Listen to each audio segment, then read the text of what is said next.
Come for our miles of pristine beaches and vibrant art scenes. Stay for our diverse cultural experiences. Plan your trip now, Miami and MiamiBeach.com. Welcome to the Leading with Audacious Confidence podcast. Our mission for the show is to support leaders who are climbing that ladder of success with warnings, practical tips, and techniques from leadership experts to highlight not just what it takes to be a leader in this age, but in the process, build your confidence to show up more powerfully in your role. I'm your host, Alicia Couri, founder and CEO of Audacious Concepts, Inc., a boutique consulting firm providing audacious solutions to nagging and persistent people issues clogging the revenue pipeline of your organization.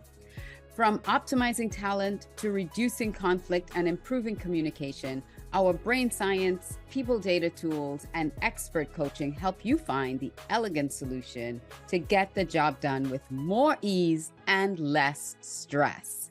Now, let's join in on the conversation. Welcome, everybody, to this episode of Leading with Audacious Confidence. I'm your host, Alicia Couri, and I have an amazing guest who believes that you are not a leader unless you are developing leaders, and I can't wait for you to meet Diane. But before I do that, let me tell you a little bit more about who Diane is. Diane Kubal is the founder of Fulcrum Network. She was a corporate leader and training specialist with expertise in customer service, experiential learning, and career and leadership development. As a veteran entrepreneur, learning and development professional, and consultant, Diane Kubal has developed numerous experience-based virtual learning programs. Through the Fulcrum Network, she has sold the products and services of hundreds of consultants, trainers, and coaches. Over the past few years, Diane has developed an experience-based virtual learning methodology used in Fulcrum's state-of-the-art learning platform. Diane has developed this methodology and platform to showcase her expertise through programs such as Career Essentials and the Modern Manager series. She also helps to convert her clients' and consultants' content into engaging digital experiences. Fulcrum's team of consultants have been hired by Fortune 1000 companies, including Accenture, Bosch, BP, CDW, McDonald's, SC Johnson, Kraft, Miller Coors, Sears, United Airlines, and Wrigley. So I want to welcome this powerhouse, Diane Kubal. Hey, Diane. Thank you, Alicia. Great to be here. Thanks for inviting me. Oh, you're very welcome. So before we dive into all the meat and potatoes that we're going to talk about today, I want everybody to kind of get to know a little bit more about you. So what led you into learning and development, training? What was your passion behind that? Yeah, I love to see the light bulbs go on. And actually, when I first started my business, I was doing a lot of connecting of clients and consultants. I was a master networker because I got laid off a number of times in my career. And so one of the things that I did back in the day was I was the director of a job bank for a professional association for consultants and trainers. And that was before we had Monster and Guru and all those platforms. And people would send me their self-addressed stamped envelopes, and I would make photocopies of the jobs and stuff them in there and mail them out to people. And so I was like this master networker and connector. And somebody said, you need to create a business around that, because back then there wasn't one. So I had this network of change agents, leadership consultants, trainers, because that was, my interest and field. Wow, that's amazing. So this show is called Leading with Audacious Confidence. So I want to understand, or help the audience understand, because sometimes layoffs are devastating for people. Like they can't overcome being laid off or being fired from a job or something. How have you been able, because you said you were laid off multiple times, how were you able to shift when you got laid off? One of the things that I did was a lot of networking. In 3 months, I met with 75 people when I was laid off from my first job. And people would say to me, Diane, when are you going to go on some interviews? Because all I was doing was networking. But how did I get my next job? Was through that networking, because the job that I got wasn't advertised, right? It wasn't on, any boards or anything like that. Mm. So the networking was the thing that really kept me engaged, because I talked about what I was passionate about and interested in, and I wanted to find out what other people were passionate about and interested in. And when you talk about that and go in with more of an inquiry, asking for advice, kind of position, people are always willing to give you their opinion, right? They Mm. want to help you. That's just sort of human nature. So that was kind of how I approached it. I'd love to get your input. I have this idea. I'd love to hear what you're working on. And that was over lunch most of the time. And oftentimes I would buy people lunch. So it was another thing that I think was good. Even though I didn't have a job, it was a good networking strategy and money well spent. Nice. Because so many people lick their wounds and then they're like, oh, woe is me. And so you just got into action and started Yes. networking. And That's part of my personality. yeah, Yeah. but it's important. I believe networking is important while you have a job, while you're still employed. You need to be out there networking with a lot of people, and seeing what else is out there for you, because sometimes people actually do get stuck in a rut in their jobs and they don't realize what else is out there for them too. So that's That's a right. great tip. I hope And you now guys.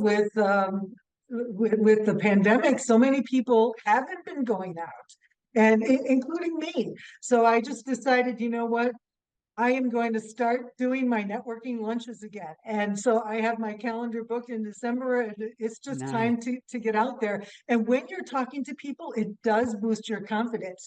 They find things that are valuable about what you're doing, and you're building a relationship with them. And that's part of it too, is focus on the relationship and how you can help them. And naturally they will want to help you.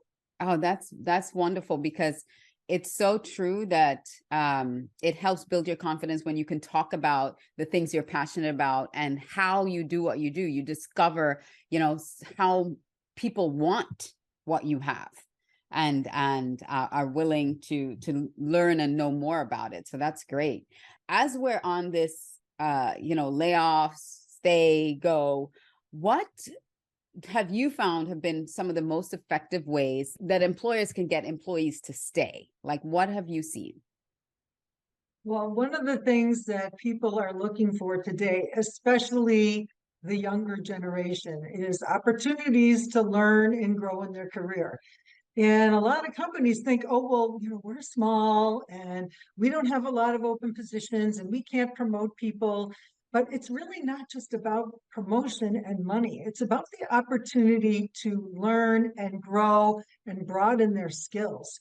So Mm. that's something that the managers, the leaders in the organization need to be a little bit more creative about, and think about what can I offer them in terms of projects and ways to add to their skill set, whether or not that means it's a formal position or whether or not that means more money. Some people will take an opportunity because they're going to get to do a lot of things, Yeah. rather than being, pigeonholed in one particular function. So yeah, you got to build that into the culture, not just for the top leaders, but for all of the managers in the organization. So this brings one statement and one question. So the statement is, one of the assessments that we do with people is called motivational maps. And it's so important to understand where people are motivated from, because there are people that are motivated by growth. They're not motivated by getting more money or title or a position. They want an opportunity to continue to grow their skill set, to learn and grow. And that will keep someone so happy if you understand that that's their motivation. But if you understand, well, money is their motivation, then exactly, again, how you can compensate them. So understanding people's motivation is very, very important. Now, the other question I have is, what about those people that say, well, if I provide all this training for them, they're going to take this training and go get another job and I'll be out. What do you say to leaders who have that mindset? So I will answer that question, and I want to make a comment on what you said about the motivational maps. I believe that is so important and key. And it doesn't really matter what kind of assessment you use, but if you are able to identify what that person is motivated by and name that and make that known, both to themselves, right? They need that insight for themselves, and then they need to communicate that with their manager. And then that gives them the fodder for, okay, what are the developmental assignments and things that we can do to Mhm. get you to use that motivation and That's, talent? or Because that if you talent or tap that into strength. that, Yeah. yeah, exactly. People are going to go above and beyond because they love it. They're having fun, right? They enjoy it. And it's in their So wheelhouse and they don't have to feel frustrated and like they don't have worth or value because you're feeding them what they need and they're excited about that. that's right. And the key is, how do you identify what they're motivated by with what the company's trying to accomplish, right? How Hmm. do you marry Connecting those those. two and integrate that? Yeah, Perfect. so the managers need to be skilled enough to be able to figure out what to do with that. And we do some work around career development, and the goal for the manager and for the employee is to find a developmental assignment, a motivated developmental assignment that aligns with what the person is great at and loves to do and what the company needs, some kind of goal and objective. Hmm. So it is a win-win. It is a win for the manager, it is a win for the employee, and it's a win for the company. And Yes. so that gets to, all right, well, what if I spend money on this assessment and I give them some training, or I help my managers figure this out? Oh boy, everybody's really accomplishing things and having fun and wanting to stay. Now, are you worried about the couple $1,000s you spent, or how is that going to be infectious and really spread throughout your culture? And people are going to start to see so and so is really doing a great job. Like, there is no price that you can really put on putting a fire under somebody, right? And having them perform above and beyond, because naturally they're not going to want to leave. Because if they leave, there's a risk that their manager or that company doesn't do that. Many Yep. companies say they do it, but if you Yep. got one in the hand, right, Yep. uh, don't go for the one in the bush, because you never know. Exactly. Exactly. And so the scarcity mindset of, well, I don't want to train them and then they leave, is if you build a culture of really appreciating who they are and allowing them to grow and develop in the position that they're in, people don't want to leave. People don't want to be jumping ship all the time and going from this job to that job. They really want a place that they can grow and feel great about. They That's leave when right. they feel And frustrated. yeah, my daughter is a great example of that. She's a college student, she's 18, and she works at Cane's, and it's the chicken finger place. And she is vegetarian and she feels bad about working there. And she's like, but mom, I love my manager and I love everybody that I work with, and it's just such a great team. And yeah, I could go to work at Whole Foods, Yeah. and it's a lot closer, but I don't want to give up all these great people that I'm working with. And she's making like $15 an hour. So for an 18-year-old, that's not bad. So because of the culture, she wants to say, because she's worried about going to Whole Foods and maybe she wouldn't have that And environment, which exactly, she won't have that opportunity there. So what do you recommend companies do in addition to that to retain top talent? Is there something additional to that, or is that it? Definitely there are things that you can do to help, especially the top talent, feel like they're valued. So certainly there's recognition, and recognition isn't necessarily just giving them kudos. You need to Mhm. find out what does that particular person value. Again, So it back to needs to be, motivations too, yeah, right? it needs to be individualized, absolutely. And it does cost a little bit of money to provide some of these things, But what is the cost if that person leaves and you have to replace them? Number one, you've got the lost productivity, right? You have that Mhm. open position for a while. How does that affect other people when they see somebody leaving the organization? And then there's the cost of finding a new person and all of the time that goes into interviews and managers. And then you make an offer and somebody ghosts you, right? I mean, there's just such a This, huge cost yeah. to having people leave and having to rehire. So the training and investing in your people is much cheaper than having to rehire. Oh, 100%.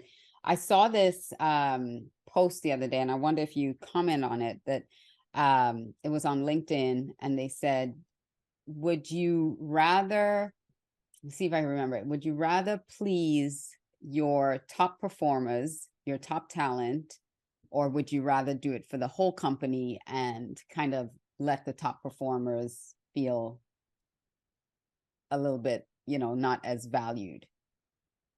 I thought that was an interesting question. Yeah. So what is that 80-20 rule, right? Yeah, So you got like 20% of your people doing 80% of of the the work. work and production and bringing the value. And it's the thing, you can't run your company without your top talent.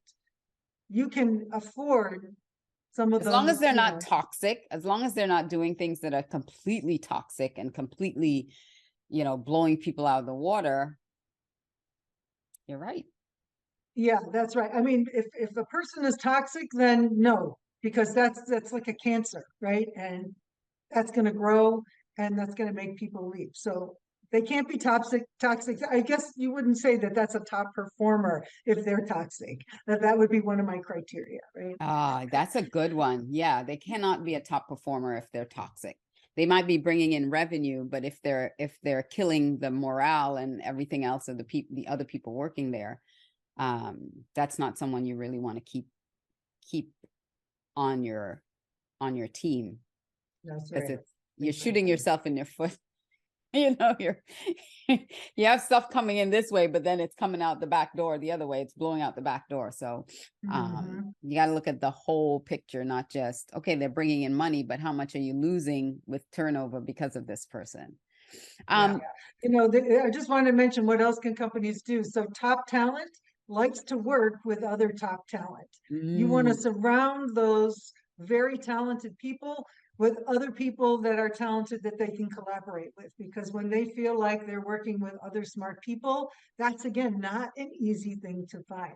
So mhm, how do you get them working together and collaborating? Because that's going to generate even more productivity, energy, ideas, absolutely. positivity in your culture. Absolutely. I I want to transition a little bit, but before I go there, because a lot of people think that once you're promoted to manager, or once you're a manager, um, your role now is to actually like be lord over the people, to lord over those that you're now managing. But what is a real manager's role? And how can people how can you help managers develop into that role? Yeah. So the quote that you mentioned at the beginning is, if you're not producing, um, if you're a leader that's not producing other leaders who can produce other leaders, then that's not, You're not a you're real not a leader. leader. Yeah. Yeah. And so, there's management, which is, focusing on the tasks and getting the job done and productivity. And then there's, leadership, which is inspiring and helping people to grow and develop and contribute in meaningful ways. So, sorry, what was the question you were asking me? It was okay. So you answered the first part of the question. The second part is, how can you really teach managers how to develop their people? Yeah, so it's not necessarily an innate thing, right? You have to learn some skills. And typically, the best way to do that is to provide them with some opportunities to learn and practice how to do that. And, that could be training, that could be group coaching. Today, the newer, younger generation of managers, they really value learning from their peers. They want to hear what other people are doing. They don't just want to hear from the expert.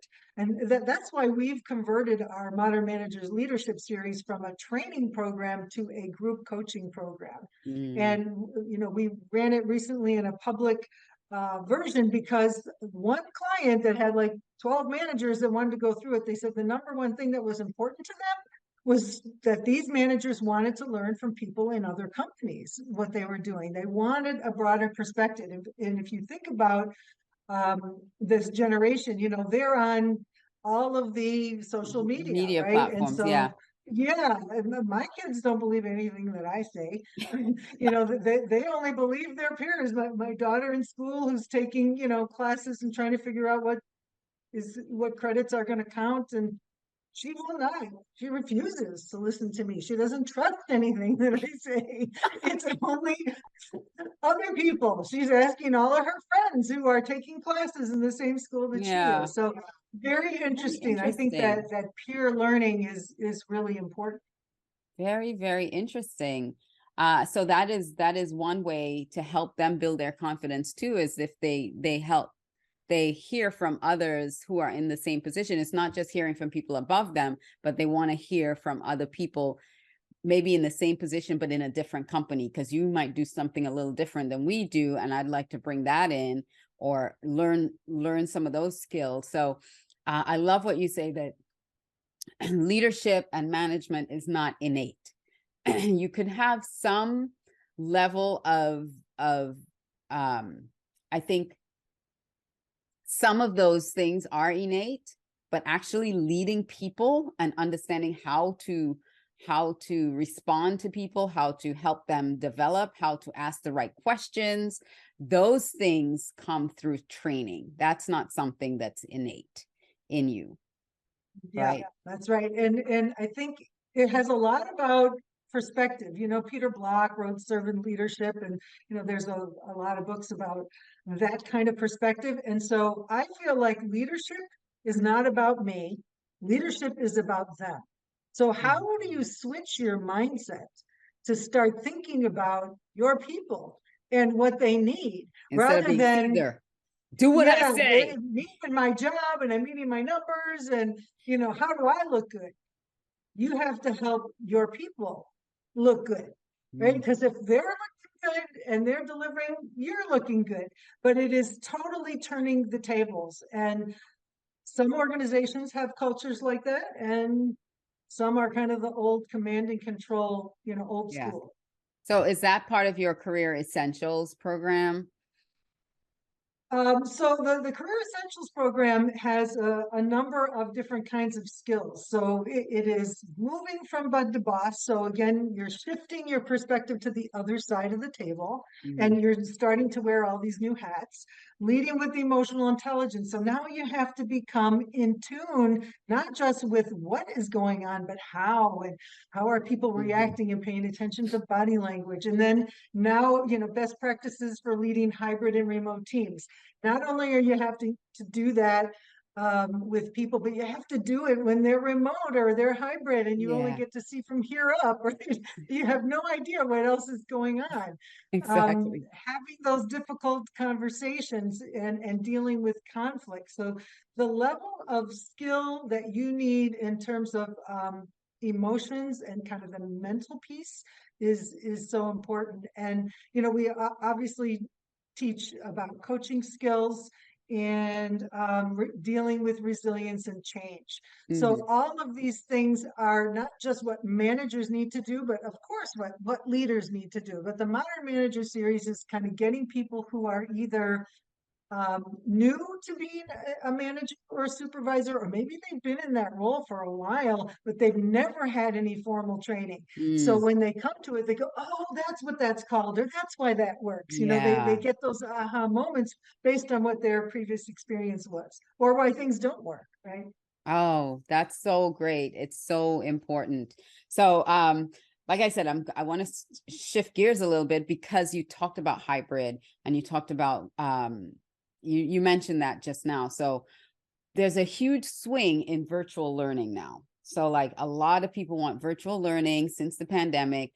But the thing is, not all virtual learning is created equal. So I wanted to ask you, first of all, because you've done a lot of work in this since the pandemic, like really studied it, seen how it works, seen how to take in-person trainings and make them engaging, make them interactive. And so I do have a question in here. So first of all, do you believe this trend will continue with virtual learning? That's the first part of that question. So answer that, and then I'll ask you the next one. Absolutely. Organizations are typically not willing to spend the money for people to physically come together, especially now with organizations being geographically dispersed. And what's happened is, the talent pool has opened up with hybrid work. So you no longer have to hire people physically in your location if the organization is willing to do that. So now you've got people who are very talented spread out. So now how are you going to get them to learn and not have a huge training budget? So hybrid is and remote is here to stay. And those organizations that aren't doing it are probably not attracting the best talent. Yes.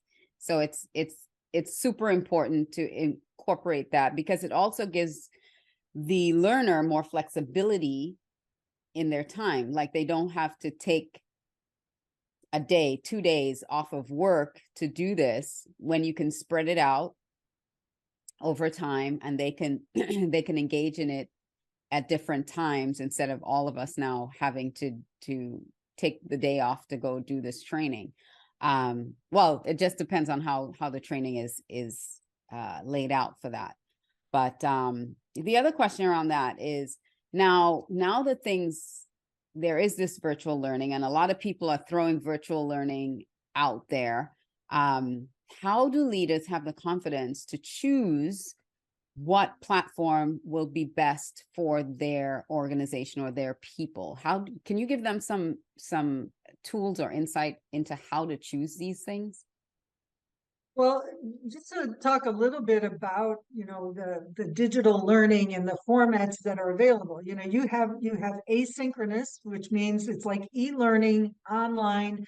It's a self-study, self-paced approach. So the person is kind of off on their own, watching LinkedIn Learning, watching videos. It's pretty passive. Not that there's anything wrong, but it's, very informational, often video based, not a lot of application. And the thing to know is that after 6 days of in-person, like in the physical classroom training, people forget 75% of what they learned 6 days later. Mm-hmm. So And if you spend 90%, the money, yeah, yeah, in 30 if days, you spend the 90% of money it. to get people physically in a room, they're gonna forget it. Like that one and done kind of approach. Let's inculcate them with all of these skills for a day around leadership or management. It's going to go out the window if there isn't any reinforcement. So what you were mentioning about spreading it out over time is really important. And the other side is synchronous learning, where everybody's in the same place at the same time. And many people are just kind of taking what they did in the physical classroom and they're putting it into a live virtual format. Now they're on Zoom or Teams, and many of them are multitasking. They're not necessarily paying attention, or they're too long. Now, I think that you need a combination of both of those, because in order to do an effective learning journey, people need to be able to apply the content. So they can watch a video, but then after that, they need to like fill out a little worksheet and say, well, how does this apply to my team? And you give them a little worksheet that they're going to put their team members' names, and they're going to look at their disc dials or whatever they're learning. And then we like to incorporate social community where they're making posts. And again, this is how the younger generation is learning. So even while they're doing the asynchronous, they're interacting with other people, perhaps with the facilitator, who's the expert, as well as their peers. You can have accountability partners. You can make them do a little practice of a difficult conversation, prior to coming to a live session. And they're going to have to talk about what worked well and what didn't work well. Or maybe you give them an assignment to actually go do that. And then come back and debrief and share what worked well and maybe what didn't, because the things that are painful are usually the best learning experiences, not just seeing, how it's done perfectly, right? Right. Um, we use a lot of assessments. We break things down into little bite-sized chunks. So as you said, learning journeys over time, people cannot get the fire hose and absorb all of that. They need to take a little bite, they need to chew and digest it and practice and then move on to the next thing and make it become part of them. So spreading it out over time is really critical. And, So there's the 70-20-10, 70% they should be on the job kind of training, 20% with other people, 10% the formal classroom training. But most people do the 70% formal training, but that's mm, the least effective. so what Sorry, I'm I can go hearing, on and on. no, what I'm hearing really is leaders should, when considering any kind of virtual learning platform or opportunity for their people, they shouldn't, like, a consultant shouldn't come to you and say, oh yeah, we can do this in 1 or 2 sessions. You really have to look at, nope, how much information or how much are they planning to give you in that 1 or 2 sessions? We really need to look at spreading this out, having opportunities for people to actually engage in the skill, learn by doing, and then move on to the next thing, instead of just trying to shove everything down and say, yeah, we did that. We gave them learning. So let's not Check the box. do the check the box thing. Yeah, let's not do the check the box thing. If you really, really, truly want transformation, impact, development, growth, if you want those things to happen, then people have to be engaged in a longer period of time in the learning journey, and it not be a one day workshop or one time thing. So I just wanted to reinforce that point, because of, Yes. you mentioned it earlier, how much we lose. Yeah, what we There's forget. that And learning what we curve. call that? We call it, sticky. Make the Yeah, make it learning sticky. sticky. All of the things that you were talking about are making it sticky. And if anybody has kids and they learned math, I remember this from my daughter in Oh my sixth God, grade. we We have had to do our times spiral, tables. They don't do that anymore. yeah, no, spiral learning um, fractions. So, 1 week they're learning fractions. The next week they're learning about money, dollar bills and quarters. And then they're learning about percentages. So they keep doing that same concept. They keep touching it, but in several different ways. Mm-hmm. So this is kind of what we're doing with some of the touching the content several times in different In ways so different that ways. it becomes a part of them. Yes, I love that. And that's what you have to look for. So the question, that I asked is what to look out for. You have to look out for the stickiness. How are they actually, and ask questions of the person providing the training or consulting for you. How sticky, what is the stickiness? What do you do to make it sticky for them? To Yes. avoid that forgetting curve. That's what I was trying to remember. The forgetting Oh, that's curve. what it's called. That's right. Yeah, The forgetting curve. the Yeah. And 90% the forgetting curve. reason why, yeah, I call it experience-based virtual learning is because people learn from experiences, from Hmm. doing. So you need to look for a platform and an approach that creates an ongoing learning experience.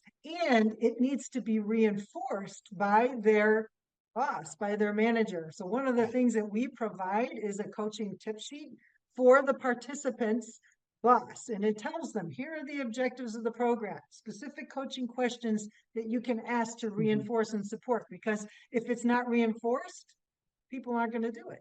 They're not going to do it, and they're not going to remember it. And so virtual learning is here to stay. And it's going to only grow. It's going to get bigger. And you need to look at how to take advantage. There are times when you do want everybody in the room, because that can also be a very effective in team building and in really getting those side conversations going, and that you can't really get as much of over Zoom. So there will be opportunities that you do have to though you may have to, I don't want to say you do, but you may have to come together for certain things.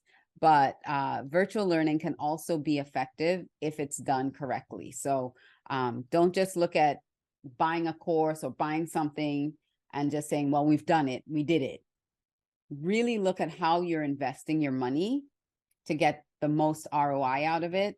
And it's not about cheaping out on these things. It's, you want to make a good investment in these programs for your people to really get the benefit out of it. So don't cheap out on it.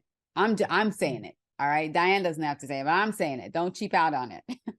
Yeah, no, absolutely. And just because it's expensive doesn't necessarily mean it's good It's either, good right? either. Right. Yeah, you need to ask the questions about how are they reinforcing it? How are they measuring what people are learning so that they can come back and say, here's the value. One of the things we do is a pre and a post assessment, and then Yep. 3 months later.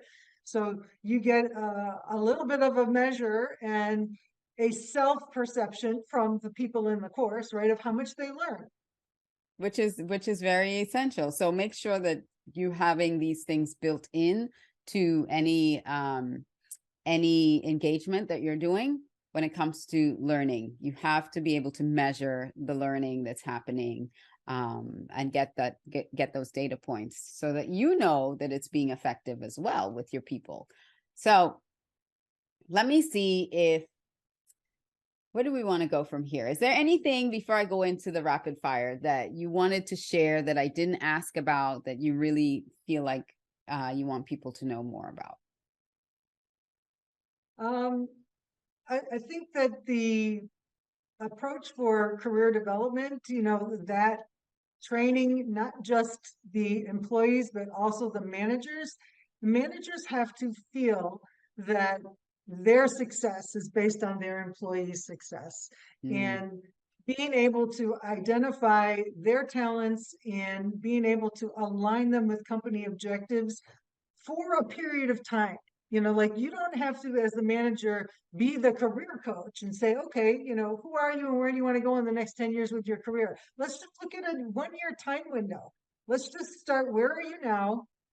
What are the gaps where you need to improve currently in your role, and where do you want to go next in the company, or what else do you want to do?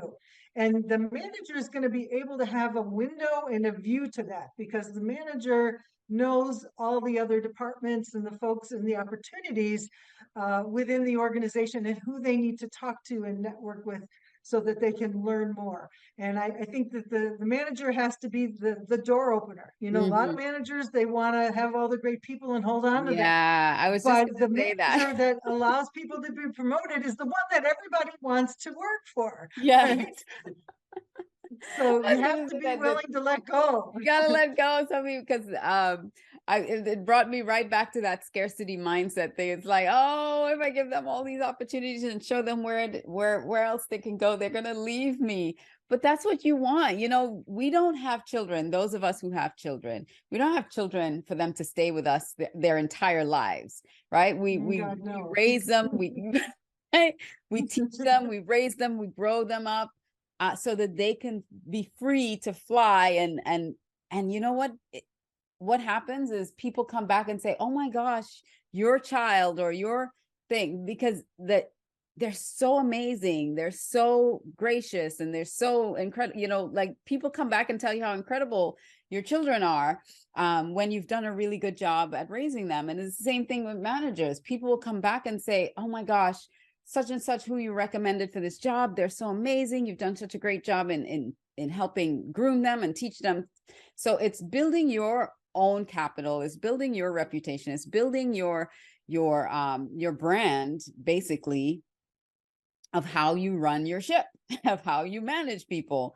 And it can also bring you more advancement in your career, because people will notice those things. And maybe climbing the ladder might not be the most important thing for you, but it will come to you anyway if you help develop people that want to continue to grow, and you give them that opportunity to grow. So don't be closed-minded.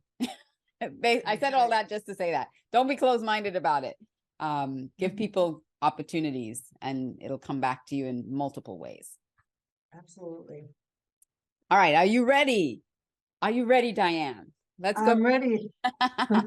Let's go have some fun. So, first question I have for you is, what is the biggest leadership mistake that you've ever made or was the victim of? Wow. That's a tough one. I guess I could say that I might be a victim of some of the things that I'm talking about, focusing on the task and not the person. And I did have a person who worked with me many years ago, and I remember my attitude and thinking about her, and she just, butted heads with me, and we rubbed our heads I rubbed her the wrong way, because I didn't value where she was coming from, Mhm. and wasn't focused. She wasn't, in my opinion, focused enough on the task and the business. And so she left. She had her 4 kids, and like 10, 12 years later, she came back and she's working for me, and she is my star top performer. Awesome. And so I think that, maybe something has shifted in me, probably because of all of this work that I'm doing. Sometimes you're not even aware of it, but we love working together. And Mm, she's phenomenal. So something happened and shifted there. that's wonderful. That's amazing. I remember working for someone years and years and years ago, and I was her assistant, and she wouldn't teach me anything. She wouldn't teach me any. She like kept closing her office door when she was on phone calls or when she was doing deals on anything.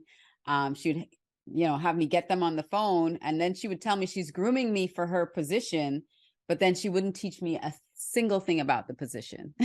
She wouldn't invite me into conversation, nothing. She wouldn't share anything with me. So I thought that was very interesting. It was something just to be said. Oh yeah, I'm grooming you for my position, but never once taught me a single thing about what it is that she did. I kind of had to Yeah. learn on the fly. Actions speak louder than words. Yep, absolutely. So what's the best leadership advice that you have gotten that you still implement today? I feel like if you are able to follow your passion, do what you love to do, identify what are your best talents and what you're motivated by, that is where you should focus. And I would say if you're a leader, you need to be pretty excited about developing other people. Because if Yeah. you're not, then maybe that's not the right role for you. I mean, maybe you have some expertise. You like to develop leaders in technology or science or research and development, whatever it is. But I think that that is such a key thing. Mm-hmm. Yeah. So companies, listen, it's so important when you promote someone into leadership to give them the tools to lead, because, not everybody, there are people who say, I'm not a people person, so I can't lead people because I'm not a people person. It's not about being a people person. It's about having the tools to understand how to engage and help other people grow, which, like you said at the beginning, we're not born with. So, Yeah, there's skills. They can be taught, they can be learned and practiced. if you're promoting people, give them an opportunity to succeed. Please, please, please give them an opportunity to succeed. All right, my third question. If you were a castaway on a deserted island, what 3 things would you hope washed ashore? And one of them can't be a cell phone. Oh gosh. 3 things you can't live without. Gotta have food. uh, yeah, cell phone, can't have that. No. Um, probably for me, another person, a live person. I'm definitely You an come cast extrovert, away so with me. You be here, so I'm not talking to myself. I'm not yeah, talking to a ball like Tom Hanks. I'm not making up somebody. yeah, I definitely need to interact with some folks. And I would say like a Bible or something, but I'm not necessarily Christian or Well, a needing a book. Bible, but something to help with that spiritual, that inward focus, and how to remain settled, grounded, clear. Because if you don't have that, you're not gonna be able to survive on that island, right? Hmm. So you just need that sort of peace of mind and Zen or whatever you want to call it. Yeah, I was just thinking as you said food, it reminded me of Castaway because of that movie. I have to look at that movie again. It was such a good movie. He's like, I have made fire. He's so proud of himself. I made fire. So here's another one. So if you were a song title, a song that's out there, a title of a song, what would that title be and why? I don't know why this came to me. It's not YMCA, but there's something about that passion, energy, excitement, engagement, or something about motivation. I don't know if there's like those songs that you can sing with and you believe them. I love the movie Dead Poet Society. Mhm. I don't know what the music was. Oh, Chariots of Fire. But that music is very like energizing and motivational, and it's building. So I'm like giving you And like everything but the Rocky, the song theme title, for but the movie Rocky. title. Yeah, Yeah. the song for the theme song for Rocky was also dun dun dun dun dun dun dun dun dun. Yeah, Yeah. So also there. I don't know what those song titles are, but that's what it brings to mind for me. Awesome. Um, and then the final one is, what are you reading now, or what would you recommend to be your top, your three top favorite titles of all time? So I'll give you a choice there, either what you're reading now or give me three of your favorite titles.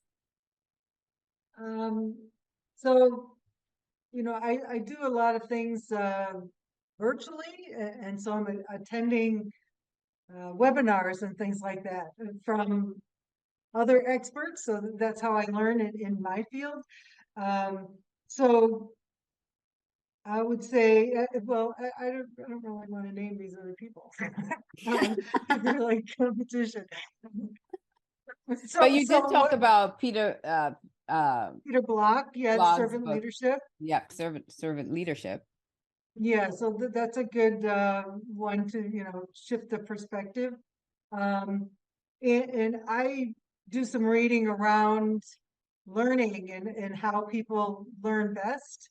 And there's it's not, what color is your parachute, but those kinds of books that help you to identify your motivations and your talents. And so for me, it could be anything that is that inward self-searching look. And everybody kind of has their own thing that they resonate with.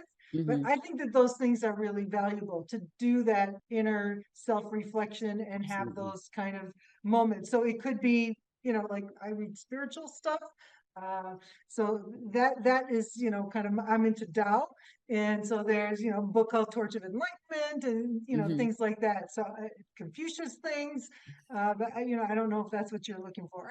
Well, it's just what would you recommend other people to read that you've found valuable for you having that information? That's pretty much where the question is coming from, Yeah, right? like the Confucius stuff and Mhm. the Torch of Enlightenment, like it has this perspective of, how to be a better human being. And the way to do that is to help other people and to think Mhm. about where other people are. So that's kind of where I get it from, is from this spiritual perspective. How do we be a better human being and make a Yeah. better world, is to consider others. And that's what leadership is all about. So any type of spiritual, religious sort of approach that has that. And I think all religions have that saying, do unto others as you would Yep. do Hmm. unto yourself. So there is that in Christianity and in Judaism and Muslim, And and I don't care what Buddhism. religion. Yeah, Yeah. Buddhism, exactly.